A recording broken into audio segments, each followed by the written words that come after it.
Trish Taylor loved being pregnant. It was just fun. Very uneventful. Hospital trips were standard. Got to see her bouncing or, dancing around, and heartbeat was always there and strong. That's the heartbeat. Taylor and her husband named their baby Joycelyn. They bought a crib and set up a nursery. All of Taylor's family flew in for the birth. On the day after her due date, Taylor used her at-home baby monitor to listen to Joycelyn's heartbeat. And I couldn't find anything, so I knew something was wrong because I listened to her regularly, and I just told my family I was going to run to the hospital to make sure she was okay. At the hospital, the nurse couldn't find Joycelyn's heartbeat either, so they brought in the ultrasound machine. They went to her little heart chamber, and I'm so used to seeing this little flicker, and there was no little flicker. And they were still looking and still trying, but I seen it, I knew.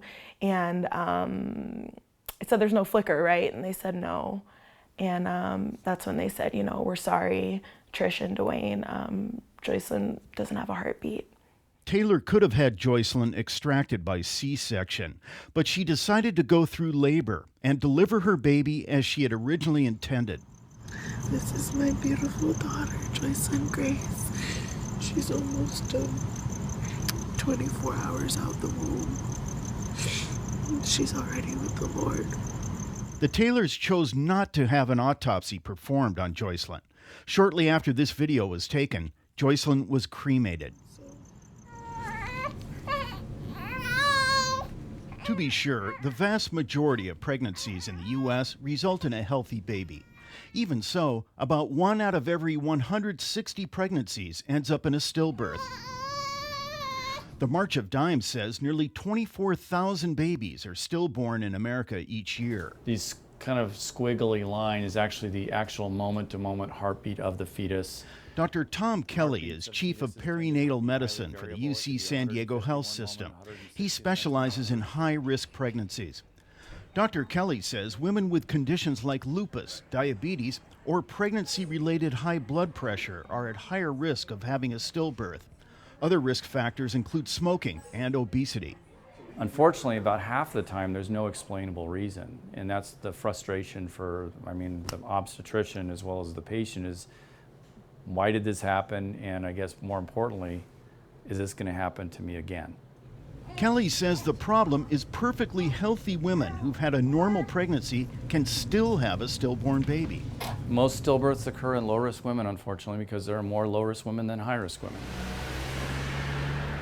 When a stillbirth occurs at UCSD Medical Center in Hillcrest, clinical social worker Danielle Nelson gets a call. I just lost a baby. How do I? Well, it's like, but if you feel like getting out of the house, get out of the house. It's Nelson's job to help a woman and her family begin the grieving process.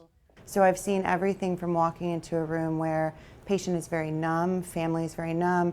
I walk in, I introduce myself as a social worker, and they say, great, we need our parking validated. And then I've also walked into rooms where everyone is emoting and it's very visceral and everyone's feeling it. It's acute. And neither one is right or wrong. It's just, you meet the patient where they're at and you go from there. This is a hand mold that her and her father did in the hospital. Trish Taylor says her religious faith has helped her cope with her loss. I had seen her smile that day. She was smiling at 10 weeks. In addition, she's found comfort in blogging about her journey. This picture of her is one of my favorite ones with her at the hospital. Taylor's decorated a mantle in Joycelyn's honor. This is the remains, what's left of her. And she had some keepsake jewelry made in Joycelyn's memory. This is a pendant with her ashes. Another pendant with her ashes. Actually, I love this one. It's breast milk. Taylor and her husband have also donated 2 special pieces of equipment called Cuddle cots to UCSD. Each cot is a refrigerated bassinet that allows stillborn babies to stay with the parents a little bit longer rather than going straight to the morgue. The Taylors want to have another child soon, but Trish says she'll never forget Joycelyn, whose death remains unexplained. I'm never going to get over Joycelyn dying. She's not a bad day that I had. She's my daughter and she's not here anymore. And so she goes forward with me. Kenny Goldberg, KPBS News.